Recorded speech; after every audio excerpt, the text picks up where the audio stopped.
എൻ്റെ അടുത്ത് ഒരു 23 വയസ്സുള്ള ഒരു ഇരുനിറമുള്ള വളരെ സുന്ദരിയായ ഒരു പെൺകുട്ടി ഒരിക്കൽ കൗൺസിലിങ്ങിന് വന്നപ്പോൾ പറഞ്ഞത് അവർക്ക് ഒരു പുരുഷ ലിംഗം കണ്ടു കഴിഞ്ഞാൽ അവർക്ക് ഛർദ്ദിക്കാൻ വരുമെന്നുള്ളത്. അതാദ്യം സൗഹൃദമായി, പിന്നെ പ്രണയമായി, അങ്ങനെ പരസ്പരം അവർ ഒരുപാട് നേരം സംസാരിക്കുകയും അവർ പരസ്പരം പ്രണയബദ്ധരായി. ഇദ്ദേഹം തൻ്റെ ഭാര്യയായിട്ട് അവരെ അംഗീകരിക്കുക പോലും ചെയ്തു. അവരുടെ പ്രൊഫൈൽ പിക്ചർ വളരെ സൗന്ദര്യമുള്ള ഒരു യുവതിയുടെ ആയിരിക്കും.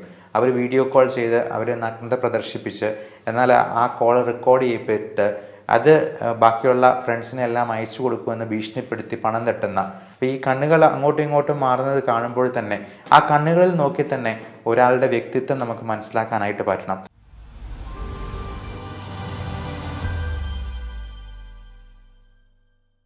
നമസ്കാരം, ഞാൻ doctor Bibin Jose, consultant pulmonologist and PhD scholar in neuro psychiatry.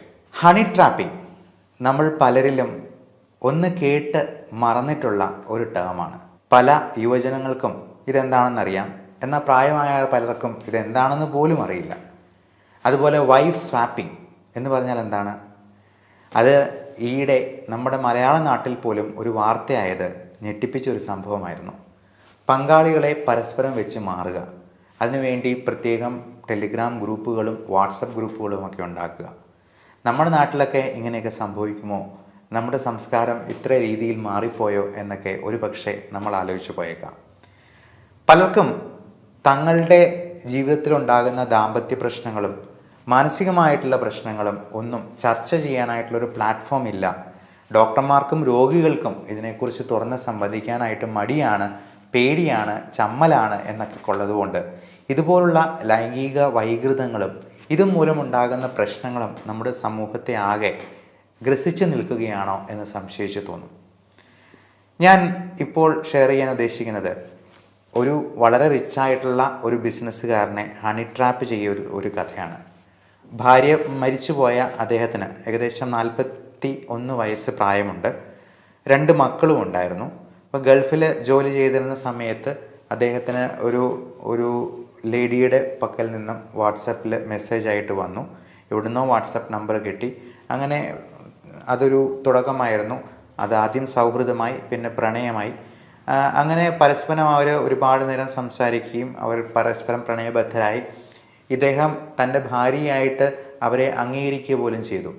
അങ്ങനെ ഇയാൾക്ക് കുറച്ച് പൈസ ഉണ്ടായിരുന്നത് എല്ലാം ഘട്ടം ഘട്ടമായിട്ട് അദ്ദേഹത്തിൻ്റെ സാലറിയിൽ ഒരു പങ്ക് പോലും ഈ സ്ത്രീക്ക് അയച്ചു കൊടുക്കുക പോലും ചെയ്തുകൊണ്ടിരുന്നു. എന്നാൽ കുറച്ച് നാൾ കഴിഞ്ഞപ്പോൾ ഇയാൾ ഞെട്ടലോടെ തിരിച്ചറിഞ്ഞു ഈ ഭാര്യ വിവാഹിതയും വേറെ 2 കുട്ടികളുടെ അമ്മയുമാണ് എന്നുള്ളത്. അപ്പോൾ അങ്ങനെ വന്നപ്പോഴത്തേക്കും ഇദ്ദേഹം വളരെ ഞെട്ടലോടെ തിരിച്ചറിഞ്ഞു തൻ്റെ പൈസ മുഴുവൻ നഷ്ടപ്പെട്ടതും. ഇയാൾ പിന്നെ വിളിച്ചിട്ടൊന്നും ഫോൺ എടുക്കുന്നില്ല, ഫോണിൽ കിട്ടുന്നില്ല. അങ്ങനെ അദ്ദേഹം വളരെ സാമ്പത്തികമായിട്ടും മാനസികമായിട്ടും തകർന്ന ഒരു അവസ്ഥയിലോട്ട് മാറിപ്പോവുകയും പിന്നീടാണ് ഇങ്ങനെ ഒരു കൗൺസിലിങ്ങിന് വേണ്ടി നമ്മുടെ സെൻറ്ററിലേക്ക് വരികയും ചെയ്തത്. അപ്പോൾ ഇങ്ങനെയുള്ള ഒരുപാട് കള്ളത്തരങ്ങൾ നമ്മുടെ സമൂഹത്തിൽ അരങ്ങേറുന്നുണ്ട് എന്നുള്ളത് നമ്മൾ മനസ്സിലാക്കിയിരിക്കുക. പലപ്പോഴും പല പേഴ്സണാലിറ്റി ഡിസോർഡേഴ്സും ഈ ആൾക്കാരെ പറ്റിക്കുക എന്ന് പറയുന്നത് തന്നെ ഇപ്പോൾ മറ്റൊരാളെ ദ്രോഹിച്ചുകൊണ്ട് സ്വയം പണം നേടിയെടുക്കുകയും അധികാരമുണ്ടാക്കുകയും അവർക്ക് എന്ത് തന്നെ പ്രശ്നമുണ്ടായെന്നാലും നമുക്കൊരു കൂസലുമില്ല എന്നുള്ള രീതിയിൽ ഒരു ലാക്ക് ഓഫ് എമ്പതിയോടുകൂടി പെരുമാറുന്നത് പോലും ഒരു പേഴ്സണാലിറ്റി ഡിസോർഡറാണ് എന്ന് നമുക്ക് പറയാം. അപ്പം ഇങ്ങനെയുള്ള നാർസിസിസ്റ്റ്, അതായത് സ്വന്തം കാര്യം നേടിയെടുക്കാൻ വേണ്ടി ഏത് രീതിയിൽ വേണമെങ്കിലും പ്രവർത്തിക്കാനായിട്ട് അവർക്ക് മടിയുണ്ടാവില്ല. അവർ ചിരിക്കുകയും കരയുകയും അഭിനയിക്കുകയും സ്നേഹം കാണിക്കുകയും കൊഞ്ചുകയും എല്ലാം ചെയ്തെന്ന് വരാം.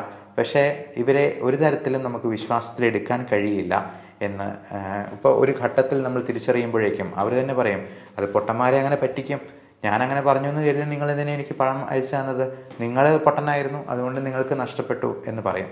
അപ്പോൾ എന്നെ ഒന്ന് പറ്റിക്കണേ എന്ന് പറഞ്ഞുകൊണ്ട് നിങ്ങൾ നടന്നുകൊണ്ട് നിങ്ങളെ പറ്റിക്കും, ബുദ്ധിയുള്ളവർ അത് വിറ്റ് കാശാക്കും എന്നുള്ള രീതിയിൽ അതിനെ പോലും വളരെ ന്യായീകരിക്കുന്ന ഒരു അവസ്ഥ നമ്മൾ കാണാറുണ്ട് പലപ്പോഴും ഇങ്ങനെയുള്ള സൈക്കോളജി റിലേറ്റഡ് പ്രോബ്ലംസ് കൈകാര്യം ചെയ്യുമ്പോൾ. ഇപ്പോൾ മണി ചെയിൻ പോലുള്ള കാര്യങ്ങൾ, മോഷണം, കൊല, ക്വട്ടേഷൻ തുടങ്ങിയ പല കാര്യങ്ങളും നമ്മുടെ സമൂഹത്തിൽ കണ്ടുവരുന്നത് ഇതുപോലെ മറ്റൊരാളെക്കുറിച്ച് ഒരു കരുതലില്ലാത്ത, ഒരു ചിന്തയില്ലാത്ത, ഒരു പേഴ്സണാലിറ്റി ഡിസോർഡേഴ്സിന് ഉടമസ്ഥരായിട്ടുള്ള ആളുകൾ നടത്തുന്ന ഓരോ പ്രശ്നങ്ങൾ കൊണ്ടാണ്. നമുക്കറിയാം, ഈയിടെ തന്നെ ഒരു വൃദ്ധനായ 79 വയസ്സുള്ള ഒരു മനുഷ്യൻ അദ്ദേഹത്തിൻ്റെ മകനെയും കുടുംബത്തെയും 4 പേരെ ചുട്ടുകൊന്നത് ഈയിടെ വാർത്തയായിരുന്നു. അതുപോലെ തന്നെ ചേട്ടൻ അനിയനെ വെടിവെച്ച് കൊന്നതും, അനിയനെയും അമ്മാവനെയും വെടിവെച്ച് കൊന്നതും, അതുപോലെ ചെറിയൊരു പ്രശ്നത്തിന് പോലും തോക്ക് ചൂണ്ടുന്ന, നമ്മുടെ നാട്ടിലൊക്കെ ഇത്രയും തോക്കുകൾ പോലും ഉണ്ട് എന്നുള്ളത് നമ്മളിപ്പോഴായിരിക്കും ഈ വാർത്തയാ കാണുമ്പോഴായിരിക്കും മനസ്സിലാക്കുക. അതുപോലെ കത്തിക്കുത്തും കലാപങ്ങളും പലതരത്തിലുള്ള പ്രശ്നങ്ങളുമൊക്കെ നമ്മൾ നോക്കുമ്പോൾ തോന്നുക, കുടുംബത്തിൽ പോലും ഒരുപാട് പ്രശ്നങ്ങൾ. ഇതിപ്പോൾ ഒരു കൊലപാതകം നടക്കുമ്പോഴോ അല്ലെങ്കിൽ അടിയോ കുത്തുകേസോ ഒക്കെ ഉണ്ടാകുമ്പോഴാണ് അതൊരു വാർത്തയായി അത് നമ്മളിലേക്ക് എത്തുക, നമ്മൾ അറിയുന്നത് തന്നെ. എന്നാൽ അത് അറിയാതെ പോകുന്ന എത്രയോ പ്രശ്നങ്ങൾ 90% കുടുംബങ്ങളിലും ഇതുപോലുള്ള പല അസ്വാരസ്യങ്ങൾ നിമിത്തം പല പ്രശ്നങ്ങളുമുണ്ട് എന്നുള്ളത് നമുക്ക് മനസ്സിലാക്കാവുന്ന ഒരു കാര്യമാണ്.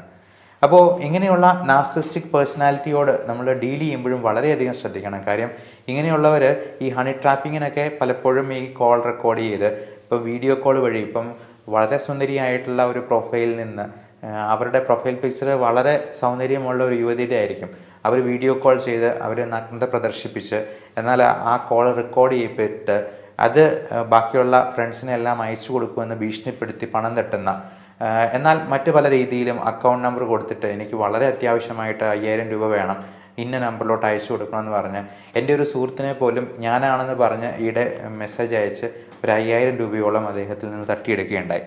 അപ്പോൾ ഇങ്ങനെയുള്ള കാര്യങ്ങളെല്ലാം ഈ പറയുന്ന പേഴ്സണാലിറ്റി ഡിസോർഡേഴ്സ് ഉള്ള വ്യക്തികൾ ഇങ്ങനെ തക്കം പാർത്തിരിക്കുന്നു എന്നുള്ളത് നമ്മൾ മനസ്സിലാക്കേണ്ട ഒരു പ്രധാനപ്പെട്ട സംഗതിയാണ്. അപ്പോൾ ഇങ്ങനെയുള്ള ആളുകൾക്ക് അവരൊരു ക്രൈം നടത്തിയെന്നാലും പിടിക്കപ്പെടില്ല എന്നുള്ളൊരു കോൺഫിഡൻസ് ആയിരിക്കാം, അല്ലെങ്കിൽ അവർ വളരെ ബുദ്ധിമാനാണ്. ഇപ്പം പലപ്പോഴും ഈ കൊട്ടേഷനൊക്കെ കൊടുത്തിട്ടുള്ള ആൾക്കാർ ഞാനൊരു ക്രൈം നടത്തിയെന്നാൽ അത് ഒരു പോലീസിനും കണ്ടുപിടിക്കാൻ പറ്റില്ല എന്ന് വീരവാദം മുഴക്കുന്ന ഒരു രീതിയിലേക്ക് കാര്യങ്ങൾ മാറി മറിയുന്നത് നമുക്ക് തന്നെ കാണാവുന്നതാണ്. അപ്പോൾ ഇങ്ങനെയുള്ള മാക്കിവെലിനിസം എന്നാണ് അതിനെ പറയാം. അതായത് ഈ കള്ളത്തരം കാണിക്കുന്ന ഒരു സ്യൂഡോ എമ്പതി കാണിച്ച് അല്ലെങ്കിൽ കള്ളത്തരങ്ങൾ കാണിച്ച് പണം തട്ടാനായിട്ടുള്ള ഒരു രീതിയിലേക്ക് പല കുറ്റവാളികളും ചിന്തിക്കുന്നുണ്ട് എന്നുള്ളത് എല്ലാ സാധാരണക്കാരായ മനുഷ്യരും അറിയണം എന്നുള്ളത് മനസ്സിലാക്കുക. അപ്പോൾ ഇങ്ങനെയുള്ള ആളുകളൊക്കെ അവർക്കെതിരെ തെളിവുകൾ ഉണ്ടാകാതിരിക്കാൻ വളരെ ഹൈപ്പർ വിജിലൻ്റ് ആയിരിക്കും. ഇപ്പം നമുക്കൊരു വ്യക്തിയെ കാണുമ്പോൾ അവരുടെ കണ്ണുകൾ ചിലപ്പോൾ നമ്മളോട് സംസാരിച്ചെന്ന് വരാം. അപ്പോൾ ഈ കണ്ണുകൾ അങ്ങോട്ടും ഇങ്ങോട്ടും മാറുന്നത് കാണുമ്പോൾ തന്നെ ആ കണ്ണുകളിൽ നോക്കി തന്നെ ഒരാളുടെ വ്യക്തിത്വം നമുക്ക് മനസ്സിലാക്കാനായിട്ട് പറ്റണം. ബാക്കിയുള്ളവൻ എന്ത് ചെയ്യുമെന്ന് നോക്കിക്കൊണ്ടായിരിക്കാം ഈ കണ്ണുകൾ പരക്കം പായുന്നത്. അപ്പോൾ ഈ കണ്ണ് പോകുന്ന പോക്ക് പോലും ഇതിൽ നമ്മൾ പ്രത്യേകമായിട്ട് നോട്ട് ചെയ്യേണ്ടതുണ്ട്, ഒരാളുടെ പേഴ്സണാലിറ്റി അസസ്മെൻറ്റിൽ നമ്മൾ മനസ്സിലാക്കേണ്ടതുണ്ട് എന്ന് പ്രത്യേകം ഓർക്കുക. ഇങ്ങനെയുള്ള പ്രശ്നങ്ങൾ ഉണ്ടാവുമ്പോൾ ഇപ്പോൾ പലപ്പോഴും ഈ പേഴ്സണാലിറ്റി ഡിസോർഡേഴ്സ് ഉള്ള ആളുകൾ അത് മറച്ചു വെച്ച് കല്യാണം കഴിക്കാറുണ്ട്. സൈക്കോളജിക്കൽ ഇഷ്യൂസ് ഉള്ളവർ, ബൈപ്പോളാർ മൂഡ് ഡിസോർഡർ ഉള്ളവർക്ക്, അല്ലെങ്കിൽ ഡിപ്രഷൻ, ആങ്സൈറ്റി അങ്ങനത്തെ പ്രശ്നങ്ങളുള്ളവർ, സൂയിസൈഡ് അറ്റംപ്റ്റ്സ് നടത്തിയിട്ടുള്ളവർ, ഇതൊന്നും പുറത്ത് പറയാതെ പങ്കാളിയോട് പോലും ഒന്ന് സൂചിപ്പിക്കാതെ വിവാഹത്തിൽ ഏർപ്പെടുകയും പിന്നീട് ദാമ്പത്യ പ്രശ്നങ്ങളായിട്ട് നമ്മുടെ അടുത്ത് വരുന്നവരുമുണ്ട്. അപ്പോൾ അങ്ങനെയുള്ളവർ ഡോക്ടറിനെ കാണാൻ വരുമ്പോഴും നമുക്ക് ഒരു സർട്ടിഫിക്കറ്റ് കൊടുക്കാനൊക്കെ പലപ്പോഴും പേടിയാണ്. കാര്യം ഈ സർട്ടിഫിക്കറ്റിൻ്റെ ബേസിസിൽ ഇവർ ഭ്രാന്തിന് ട്രീറ്റ്മെൻറ്റ് എടുത്തിട്ടുണ്ട് എന്ന് പറഞ്ഞ് വിവാഹമോചനം പോലുള്ള കാര്യങ്ങളിലേക്ക് നീങ്ങാൻ ഇതുപോലുള്ള കള്ളത്തരക്കാരും ശ്രമിക്കാറുണ്ട് എന്നുള്ളതാണ് ഈ പേടിക്ക് ആധാരം. അപ്പോൾ ഇങ്ങനെയുള്ള കാര്യങ്ങളിലൊക്കെ നമ്മൾ ഒരു രജിസ്റ്റേർഡ് മെഡിക്കൽ പ്രാക്ടീഷണറിൻ്റെ കൺസൾട്ടേഷൻ, അവരുടെ അഡ്വൈസ് സ്വീകരിക്കണം എന്നുള്ളതിൻ്റെ ഇമ്പോർട്ടൻസ് ഈ മെഡിക്കോ ലീഗൽ കേസുകളിലും വളരെ പ്രധാനമാണ്. പലപ്പോഴും ഒരു ഡോക്ടറിനെ കൺസൾട്ടേഷൻ തേടിയിട്ടുണ്ടെന്നുണ്ടെങ്കിൽ അദ്ദേഹത്തിന് കൃത്യമായിട്ടുള്ള ഇവാലുവേഷൻ നടത്താൻ പറ്റിയിട്ടുണ്ട് എന്നുള്ളത് കൊണ്ട് തന്നെ അതൊരു തെളിവായി, ഒരു ഡോക്യുമെൻ്റായിട്ട് അവിടെ അവശേഷിക്കും. അത് നമുക്ക് വേണ്ടി സംസാരിക്കും എന്നുള്ളത് മനസ്സിലാക്കുക. അതേപോലെ തന്നെ പലതരത്തിലുള്ള ഞരമ്പ് രോഗങ്ങളും, OCD, ഒബ്സസീവ് കമ്പൾസീവ് ഡിസോർഡർ എന്ന് പറയുന്നത് ചിലപ്പോൾ ഈ സെക്ഷൽ ഇൻ്റർകോഴ്സിൽ ഒരു അറപ്പായിട്ട് മാറിയെന്നാൽ ഈ സെക്സിനോടൊരു വെറുപ്പായിട്ട് തോന്നാനായിട്ടുള്ള സാധ്യതയുണ്ട്. എൻ്റെ അടുത്ത് ഒരു 23 വയസ്സുള്ള ഒരു ഇരുനിറമുള്ള വളരെ സുന്ദരിയായ ഒരു പെൺകുട്ടി ഒരിക്കൽ കൗൺസിലിങ്ങിന് വന്നപ്പോൾ പറഞ്ഞത് അവർക്ക് ഒരു കറുപ്പ് നിറമുള്ള ഒരു പുരുഷ ലിംഗം കണ്ടു കഴിഞ്ഞാൽ അവർക്ക് ഛർദ്ദിക്കാൻ വരുമെന്നുള്ളത്. അതുകൊണ്ട് തന്നെ അവരുടെ ദാമ്പത്യ ജീവിതത്തിൽ വളരെയധികം പ്രശ്നങ്ങൾ ഉണ്ടാകുകയും അതുകൊണ്ടാണ് ഇവർ കൗൺസിലിങ്ങിന് വരികയും ചെയ്തത്. ഇതേപോലെ തന്നെ ഒരു പെൺകുട്ടി സ്കൂളിൽ നിന്ന് സ്കൂൾ കഴിഞ്ഞിട്ട് പോകുന്ന വഴിക്ക് ഒരു ലൈംഗിക വൈകൃതമുള്ള ഒരു മനുഷ്യൻ എക്സിബിഷനിസം അവരുടെ പുരുഷ അവയവം പ്രദർശിപ്പിച്ച് നിന്നതിൽ പിന്നെ അതിനോട് വളരെ അവേഷം തോന്നുകയും പിന്നെ പഠിക്കാൻ പോകുന്നില്ല എന്ന് പറഞ്ഞ് അതിന് ഒരു സൊല്യൂഷൻ തേടി നമ്മുടെ അടുത്ത് വരികയും ഉണ്ടായ ഒരു സാഹചര്യമുണ്ടായി. അപ്പം പലപ്പോഴും ഇത് കുട്ടികൾ അവരുടെ അച്ഛനമ്മമാരോട് പോലും തുറന്നു പറയാത്ത ഒരു രീതിയിൽ അത് മാറുമ്പോഴേക്കും അതിന് കൃത്യമായിട്ടുള്ളൊരു ഇവാലുവേഷൻ നടത്തി അതിന് വേണ്ട ട്രീറ്റ്മെൻറ്റ് കൈക്കൊള്ളാനായിട്ട് അച്ഛനമ്മമാരും പ്രത്യേകം ശ്രദ്ധിക്കണം. അപ്പോൾ ഇങ്ങനെയുള്ള എക്സിബിഷനിസം ഉണ്ടാകുമ്പോൾ അതിനുള്ള സൊല്യൂഷൻ എന്താണെന്നുള്ളതും കൂടി നമ്മൾ മനസ്സിലാക്കിയിരിക്കുക. അപ്പോൾ പെൺകുട്ടികൾ അമ്മമാരോട് ഇത് പറയുകയാണെങ്കിൽ ആ എക്സിബിഷനിസം കാണിക്കുന്ന ഒരു വ്യക്തിയുടെ അടുത്ത് നമ്മൾ അങ്ങോട്ട് അടി കൊടുക്കാനോ അല്ലെങ്കിൽ അതിന് റിയാക്ട് ചെയ്യാനോ പോകല്ല. അത് കണ്ടു കഴിഞ്ഞാലും ഒരു റിയാക്ഷനും ഇല്ലാതെ അവിടെ നിൽക്കുക എന്നുള്ളതാണ് അതിന് ചെയ്യേണ്ടത്. അപ്പം അതേസമയം നമ്മൾ പേടിക്കുന്നതായിട്ടോ അല്ലെങ്കിൽ അതിന് എന്തെങ്കിലും അത്ഭുതം കൂറുന്ന എന്തെങ്കിലും ഒരു തരത്തിലുള്ള റിയാക്ഷൻ കാണുമ്പോൾ ഈ പേടി കാണുന്നതാണ് അവർക്ക് കൂടുതലായിട്ടുള്ള സെക്ഷൽ സ്റ്റിമുലേഷൻ കൊടുക്കുന്നത്. അപ്പോൾ അവർ ആ പേടി കാണാൻ വേണ്ടി വീണ്ടും വീണ്ടും അത് ചെയ്തു എന്ന് വരും. അപ്പം ഇതിന് നോ റിയാക്ഷൻ നോ റെസ്പോൺസ് ആയിട്ട് കണ്ടെന്നാലും ഒരു ഭാവഭേദവും ഇല്ലാതെ അങ്ങ് നടന്നു പോവുക എന്നുള്ളതാണ് അതിന് കൊടുക്കേണ്ട സൊല്യൂഷൻ. അപ്പോൾ അമ്മമാരാണെങ്കിലും പെൺകുട്ടികളുടെ അടുത്ത് പറഞ്ഞു കൊടുക്കേണ്ടതാണ്. അപ്പോൾ ഇങ്ങനെയുള്ള ഈ അറപ്പ് ഈ OCDയിൽ നിന്ന് ഒബ്സസീവ് കമ്പൾസീവ് ഡിസോർഡർ എന്ന് പറയുന്നത് നമ്മൾ റിപ്പീറ്റഡ് ആയിട്ട് കൈ കഴുകുന്നതും കാല് കഴുകുന്നതും ഒരു ചെറിയ പൊടി പോലും ഇല്ലാതെ സൂക്ഷിക്കുന്നത് മാത്രമല്ല, ഇതുപോലുള്ള ഈ OCDയുടെ പല ടൈപ്പുകളുണ്ട്. അപ്പോൾ അതിലൊന്നാണ് ഈ സെക്സിനോടുള്ള അറപ്പ്. ഇപ്പം പുരുഷന്മാർക്കും അതുണ്ടാകാം. അപ്പോൾ സ്ത്രീയുടെ ലൈംഗിക അവയവം കാണുമ്പോൾ അതിനോട് അറപ്പ്, ഇപ്പം അതിൻ്റെ സെക്രീഷൻസിനോടാകാം, അല്ലെങ്കിൽ ആ തുപ്പലിനോടോ വേർപ്പിനോടോ അല്ലെങ്കിൽ അതിലെ എന്തിനോട് വേണമെങ്കിലും ഒരു അറപ്പ് ജനിച്ചു കഴിഞ്ഞാൽ ഇപ്പോൾ ഈ ദാമ്പത്യ പ്രശ്നങ്ങളിലേക്ക് അത് വഴിതെളിക്കാനായിട്ടും അത് വലിയൊരു പ്രശ്നമായി മാറാനും സാധ്യതയുണ്ട്. അപ്പോൾ ഇങ്ങനെയുള്ള കാര്യങ്ങളൊക്കെ തുറന്ന് സംസാരിക്കാനായിട്ട് രോഗികളും ഡോക്ടർമാരും തയ്യാറാവണം എന്നുള്ളതാണ് ഇതിൽ പ്രത്യേകം ഓർമ്മിപ്പിക്കാനായിട്ടുള്ളത്. അപ്പോൾ ഇതിന് ഒരു ട്രെയിൻഡ് സൈക്കോളജിസ്റ്റിനെ തന്നെ കണ്ട് അതിന് വേണ്ട മാർഗനിർദ്ദേശങ്ങൾ സ്വീകരിക്കാനായിട്ട് പ്രത്യേകം ശ്രദ്ധിക്കുക.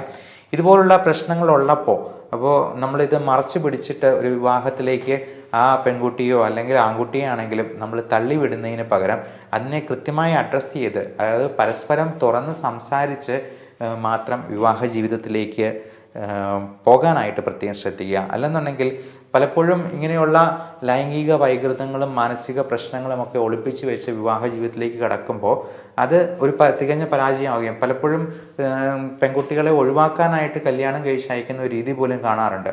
അത് കഴിഞ്ഞ് പിന്നെ ഫോം വിളിച്ചു കഴിഞ്ഞാൽ അവരുടെ വീട്ടുകാരെ എടുക്കുക പോലും ഇല്ലാത്ത ഒരവസ്ഥയിലേക്ക് മാറിപ്പോകാറുണ്ട്. അപ്പം പലപ്പോഴും അന്വേഷിച്ച് കഴിയുമ്പോഴായിരിക്കും അവരുടെ ബന്ധുക്കൾക്കും ഇതുപോലുള്ള മാനസിക പ്രശ്നം ഉണ്ടായിരുന്നു. പലപ്പോഴും ഈ പെൺകുട്ടി തന്നെ സൂയിസൈഡ് അറ്റംപ്റ്റ്സ് നടത്തിയിട്ടുണ്ടെന്നുള്ളതും ഒക്കെ മനസ്സിലാക്കുക.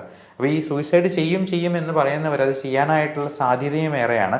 എന്നാൽ ബൈപ്പോളാർ ഡിസോർഡർ ഉള്ള ചില ആൾക്കാർ പേടിപ്പിക്കാനായിട്ട് അല്ലെങ്കിൽ പേഴ്സണാലിറ്റി ഡിസോർഡറുള്ള ബോർഡർ ലൈൻ പേഴ്സണാലിറ്റി ഡിസോർഡറുള്ള ആളുകൾ ചുമ്മാ പേടിപ്പിക്കാൻ വേണ്ടി ഇങ്ങനെ കാണിക്കുന്നതും കണ്ടുവരാറുണ്ട്. അപ്പം ഇത് രണ്ട് തരത്തിലുമുണ്ട്. അപ്പോൾ ഇങ്ങനെയുള്ള പ്രശ്നങ്ങളെ ഏറ്റവും പെട്ടെന്ന് തന്നെ കണ്ടെത്തി തിരിച്ചറിഞ്ഞ് അത് മനസ്സിലാക്കി അതിന് വേണ്ട ട്രീറ്റ്മെൻറ്റ് കൊടുക്കാനായിട്ട് പ്രത്യേകമായിട്ട് ശ്രദ്ധിക്കുക. അപ്പോൾ ഇങ്ങനെയുള്ള കാര്യങ്ങളെപ്പറ്റി എന്തെങ്കിലും സംശയങ്ങളുണ്ടെങ്കിൽ നിങ്ങൾക്ക് മുകളിൽ കാണുന്ന നമ്പറിൽ കോൺടാക്റ്റ് ചെയ്യുകയോ വാട്സപ്പ് ചെയ്യുകയോ ചെയ്യാവുന്നതാണ്. എന്തെങ്കിലും തരത്തിലുള്ള പ്രശ്നങ്ങളുണ്ടെങ്കിൽ അതിന് ഒരു സൂയിസൈഡോ അല്ലെങ്കിൽ എന്തെങ്കിലും ഒളിച്ചോട്ടമോ അല്ല, ഇതിന് കൃത്യമായിട്ടുള്ള സൊല്യൂഷൻ ഉണ്ട് എന്നുള്ളത് ഉറച്ച് വിശ്വസിച്ച് അതിന് വേണ്ട ട്രീറ്റ്മെൻറ്റ് കൈക്കൊള്ളാനായിട്ട് പ്രത്യേകം ശ്രദ്ധിക്കുക. എല്ലാവർക്കും നല്ല മാനസിക ശാരീരിക ആരോഗ്യം ആശംസിക്കുന്നു. നന്ദി, നമസ്കാരം.